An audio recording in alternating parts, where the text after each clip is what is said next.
ఇప్పుడే మల్లు రవి గారు, సురేష్ షెట్కర్ గారు బడ్జెట్ గురించి వివరిస్తూ బడ్జెట్లో పెట్టిన అంశాల గురించి మీతో చర్చ చేసిరు.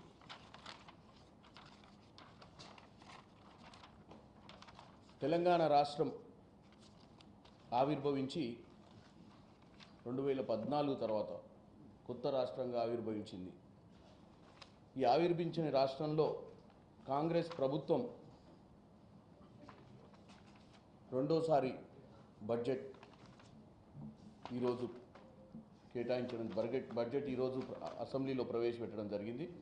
3,04,965 కోట్లు ఈరోజు బడ్జెట్లో మీరు చూసినట్టయితే ఈ బడ్జెట్ పెట్టే ముందు రాష్ట్ర ముఖ్యమంత్రి వర్యులు డిప్యూటీ చీఫ్ మినిస్టర్ ఫైనాన్స్ మినిస్టర్గా ఉన్నటువంటి బట్టి విక్రమార్క గారు డెఫినెట్గా గాంధీ గారు చెప్పిన ఒక సూక్తి, నీకు కనిపించని బలహీనుడైన నిరుపేద ముఖాన్ని గుర్తు తెచ్చుకో, నువ్వు తీసుకున్న చర్య అతనికి ఉపయోగపడుతుందో లేదో అని నిన్ను నువ్వు ప్రశ్నించుకో. అంటే నీళ్లు నిధులు నియామకాల నినాదంతో పోరాటం చేసి తెచ్చుకున్న ఈ తెలంగాణలో ఆ రోజు ఉన్నటువంటి కాంగ్రెస్ పార్టీ బంగారు తెలంగాణ కళను సాకారం చేయాలన్న ఉద్దేశంతో ఆ రోజు ఇక్కడ ఉన్నటువంటి ఇద్దరు ఎంపీలు కూడా ఆ రోజు పోరాటం చేసినటువంటి వ్యక్తులే. ముఖ్యంగా సురేష్ షెట్కర్ గారు 2009లో ఆ రోజు పార్లమెంట్లో ఉన్నారు. వీళ్ళందరూ కూడా మల్లు రవి గారు కూడా స్పెషల్ రిప్రజెంటేటివ్గా అప్పుడు ఉన్నప్పుడు ఇక్కడ ఢిల్లీలోనే ఉన్నారు. కాబట్టి వీళ్ళంతా పోరాటం చేసి తెచ్చుకున్న తెలంగాణలో ఇది ఇటువంటి బడ్జెట్ కేటాయింపులు ఈరోజు ముఖ్యంగా మన రాష్ట్రానికి సంబంధించి ఈ మధ్యకాలంలో కేటీఆర్ గారు మాట్లాడుతూ ప్రతి చిన్నదాన్ని తప్పుపట్టే ప్రయత్నం చేస్తుర్రు. ఈరోజు ప్రస్తుత రాష్ట్ర ఆర్థిక పరిస్థితిని మీకు ఒకసారి గుర్తుకు చేయదలుచుకున్నాం.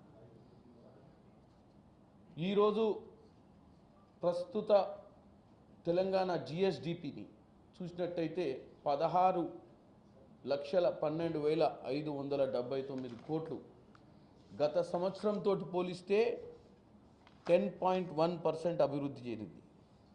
ఎందుకంటే బడ్జెట్ విషయాలు వీళ్ళు చెప్పారు. యాక్చువల్గా మన రాష్ట్ర పరిస్థితి ఏందో చెప్తున్నాను. కాంగ్రెస్ హయాంలో కేటీఆర్ గారు ఈ మధ్య రేవంత్ రెడ్డి గారు ఎక్కడో మాట్లాడుతుంటే 70,000 కోట్ల రూపాయలు నష్టం అదే ఆర్థిక లోటు ఉందని చెప్పి తప్పుడు ప్రచారం చేస్తుండు. వాస్తవంగా రేవంత్ రెడ్డి గారు చెప్పింది ఏంటంటే ప్రతిసారి బడ్జెట్ కేటాయించినప్పుడు మనకు వచ్చే వనరులు బడ్జెట్కి మధ్యన గ్యాప్ ఉంటుంది.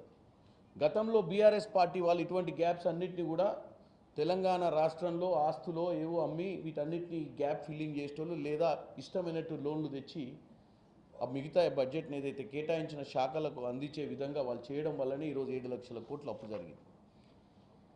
సో వీళ్ళు చెప్పిన దాని ప్రకారం చూస్తే మన రాష్ట్రము 10.1% గతంతో పోలిస్తే వృద్ధి రేటు ఉంది. ఏది రాష్ట్ర టోటల్ ఆర్థిక పరిస్థితి భారతదేశం మొత్తంలో కూడా భారతదేశాన్ని కంపేర్ చేసుకుంటే గతంలో పోలిస్తే 9.9% వృద్ధిలో ఉంది భారతదేశంలో. అంటే టోటల్ భారతదేశం కంటే కూడా మనం పైనే ఉన్నాం కొంచెం percentage. Individual Telangana compare to మొత్తం ఇండియా అంటే అన్ని స్టేట్స్ కలిపి చెప్పేటువంటి పరిస్థితి ఉంది.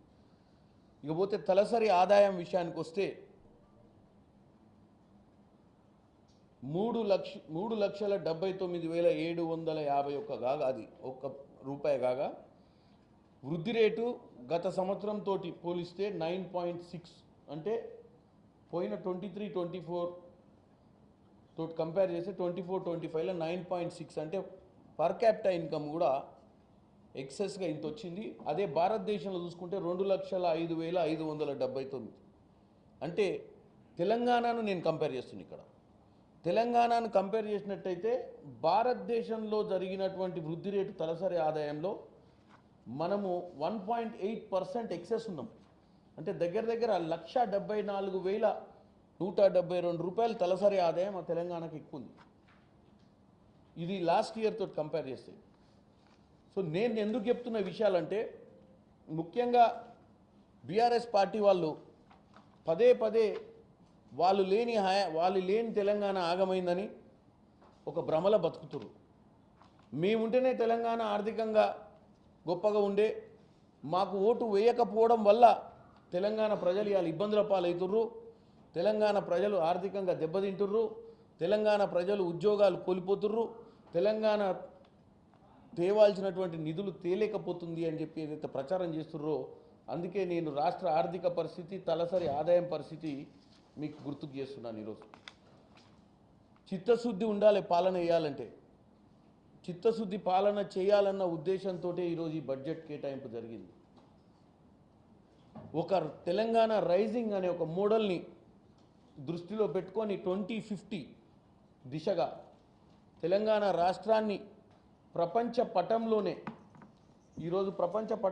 తెలంగాణను ఒక ఉన్నత స్థాయికి తీసుకుపోవాలన్న ఆలోచనతో ఈరోజు రేవంత్ రెడ్డి గారు ఇప్పుడున్న ఆర్థిక పరిస్థితి కంటే ట్రిలియన్ ఎకనామీకి భారతదేశంలోనే నరేంద్ర మోడీ గారు 5 ట్రిలియన్ ఎకనామీ చేయాలని కోరుకుంటే, రేవంత్ రెడ్డి గారు 1 ట్రిలియన్ అన్న మనం రీచ్ అయ్యి భారతదేశంలో 5 ట్రిలియన్ ఎకనామీకి చేదోడు వాదోడు కావాలి అన్న ఉద్దేశంతో తెలంగాణ రైజింగ్ అనే ఒక స్లోగన్ని తీసుకోవడం జరిగింది. ఈరోజు ఈ తెలంగాణ రైజింగ్ అనే స్లోగన్ ఒక కాన్ఫిడెన్స్ తోటి తెలంగాణ ప్రజలు ఏదైతే ప్రజాపాలనను ఎన్నుకుర్రో వారి ఆశ నెరవేర్చాలంటే ఈరోజు తెలంగాణ అనే రాష్ట్రాన్ని, హైదరాబాద్ అనే నగరాన్ని ప్రపంచ పటంలో నిలబెట్టాలన్న ఉద్దేశంతో రేవంత్ రెడ్డి గారు పనిచేస్తున్నారు.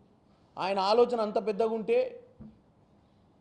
10 సంవత్సరాల్లో ఏ రోజు కూడా సెక్రటేరియట్కి రానివారు, ప్రగతి భవన్కి రానివారు, ప్రజలను పట్టించుకోని వారు ఓర్వలేక రోజు విష ప్రచారం చేస్తూ ప్రభుత్వాన్ని, ప్రజల మనసులో ప్రభుత్వంపై ఒక అభిప్రాయం, అంటే ఇది ఒక ఫెయిల్యూర్డ్ ప్రభుత్వం అనే దాన్ని ప్రతిరోజు ఏదో విధంగా అటాక్ చేసే ప్రయత్నం చేస్తున్నారు.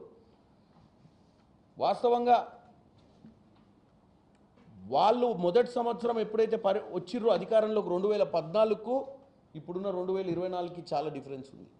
ఒక మిగులు రాష్ట్రంగా ఉన్నటువంటి తెలంగాణలో మొట్టమొదటి బడ్జెట్ పెట్టింది బీఆర్ఎస్ ప్రభుత్వం.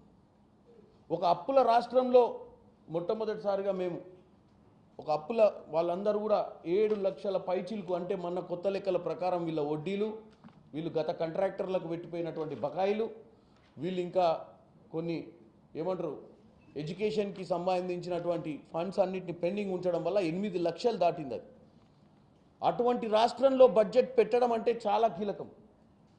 హెల్తీ స్టేట్ని వాళ్ళ చేతిలో పెడితే, అంత హెల్తీ స్టేట్లో వాళ్ళు 10 ఏళ్ళు పరిపాలించి లాస్ట్కు ఈరోజు ప్రతిదానికి సమాధానం తెచ్చుకునే పరిస్థితి తీసుకొచ్చి ఈ రాష్ట్రానికి. లేకపోతే వాళ్ళే కనుక 10 సంవత్సరాలు ఇవాళ తెలంగాణ ప్రజలకు చెప్తున్నా, వాళ్ళకే కనుక ఒక విజన్ నుండి పరిపాలించుంటే, వాళ్ళే ఈ తెలంగాణ రేజింగ్ అనే ఒక ఆలోచనతో ముందుకు పోయి ఉంటే ఇవాళ భారతదేశంలో తెలంగాణ, గుజరాత్ కూడా మన ముందు పనికొచ్చేది కాదు. ఎందుకంటే మనకు వచ్చిన వనరులు అటువంటి.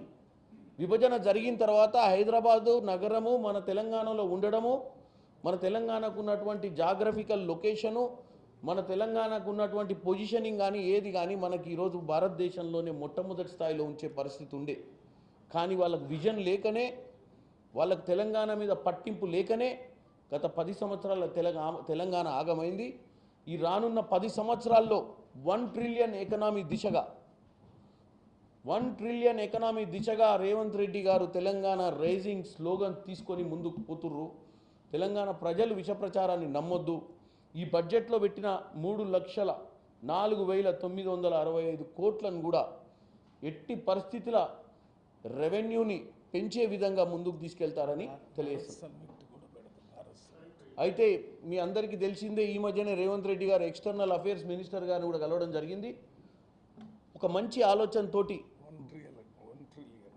1 ట్రిలియన్ ఎకనామీకి దిశగానే అడుగులేస్తూ భారత్ సమిట్ తెలంగాణ హైదరాబాద్లో తెలంగాణ రైజింగ్ స్లోగన్ కింద భారత్ సమిట్ని కూడా పెట్టాలని 300 దేశాల నుంచి ప్రతినిధులను, వ్యాపారవేత్తలను, ఎన్విరాన్మెంటలిస్టులను, చాలామంది అంబాసిడర్స్ని కూడా పిలిచి హైదరాబాద్ నగరం గురించి వాళ్ళు ప్రత్యక్షంగా చూసే విధంగా వాళ్ళని తీసుకొచ్చే ప్రయత్నం ఈరోజు ముఖ్యమంత్రి రేవంత్ రెడ్డి గారు తీసుకుంటారు.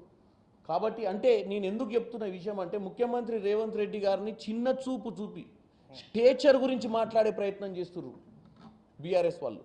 స్టేచర్ అంటే పుట్టుకతో రాదు. స్టేచర్ అంటే పనిచేస్తుంటే వస్తుంది స్టేచర్. 10 ఏళ్ళు పనిచేసిన మీకు కేటీఆర్ గారు వాళ్ళ నాయన స్టేచర్ని రేవంత్ రెడ్డి గారి స్టేచర్ తోటి 10 ఏళ్ళ ముఖ్యమంత్రికి సంవత్సరంన్నర పాలన అంటే సంవత్సరంన్నర పాలన అంటే కూడా 5-6 నెలలు కేవలం ఎలక్షన్ కోడ్లోనే పోయింది.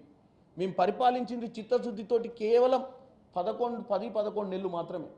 ఈ 10-11 నెలల్లో రేవంత్ రెడ్డి గారు ఏం చేసిరు, రేవంత్ రెడ్డి గారు ఎన్ని గంటలు పనిచేస్తుండు, రేవంత్ రెడ్డి గారి మంత్రులు అందరూ ముఖ్యంగా మా డిప్యూటీ చీఫ్ మినిస్టర్ గారు కానీ నీటిపారుదల శాఖ కానీ ఆర్ఎండ్బి కానీ అందరూ మంత్రులు ఎన్ని గంటలు పనిచేస్తున్నారు, వాళ్ళు చేసిన అప్పులను అధిగమించి ప్రజలకు ఎలా మిగులు బడ్జెట్లోకి మళ్ళీ రాష్ట్రాన్ని తీసుకురావాలని పనిచేస్తున్నట్టుగా ప్రజలు గమనిస్తున్నారు. కాబట్టి ప్రజలు ఏదైతే ఎన్నుకున్న ఈ ప్రభుత్వాన్ని నమ్మాలి. ఇంత మంచి ఆర్థిక బడ్జెట్ని ఈరోజు ఎస్సీ ఎస్టీ సబ్కులాలన్నిటికీ కూడా దీంట్లో ప్రతి డెవలప్మెంట్ కోసం అంటే ఈ యొక్క బడ్జెట్లో ప్రతి ఒక్కరిని కూడా విస్మరించకుండా, అలాగే మీ అందరు చూసి ఈరోజు దేశమంతా కూడా తెలంగాణ గురించి మాట్లాడుకుంటుంది. ఎందుకు మాట్లాడుకుంటుందండి తెలంగాణ గురించి? బీసీ కులగణన గురించి ప్రతి ఒక్కరు ఎలక్షన్లు వచ్చినప్పుడు చెప్తారు గొప్పలు.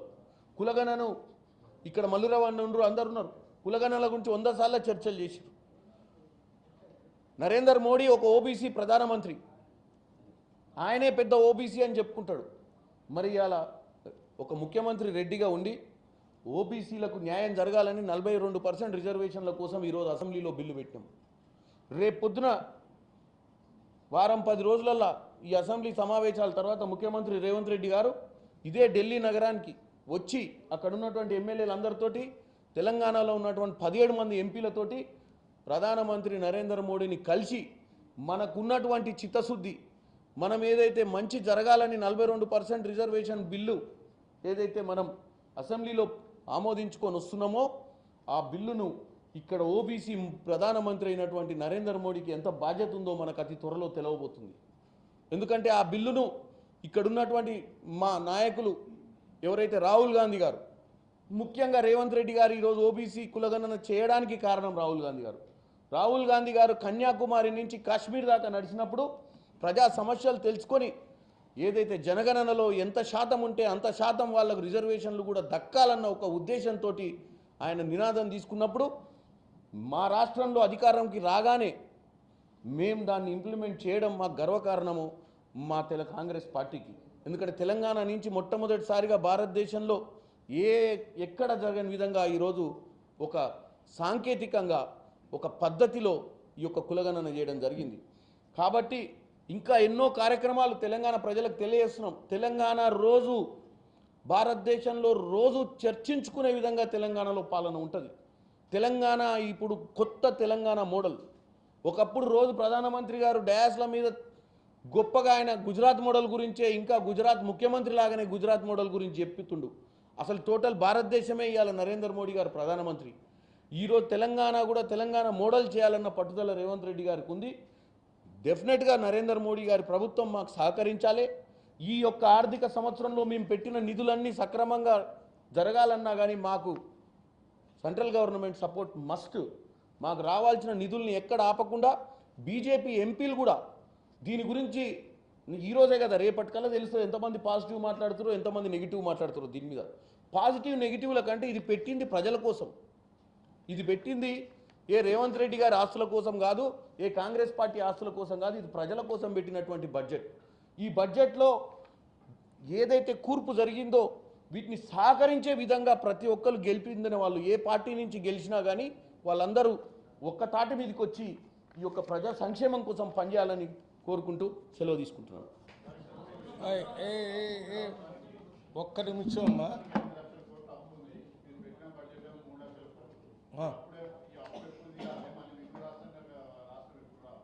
మళ్ళీ ఒకసారి చెప్పన్నా.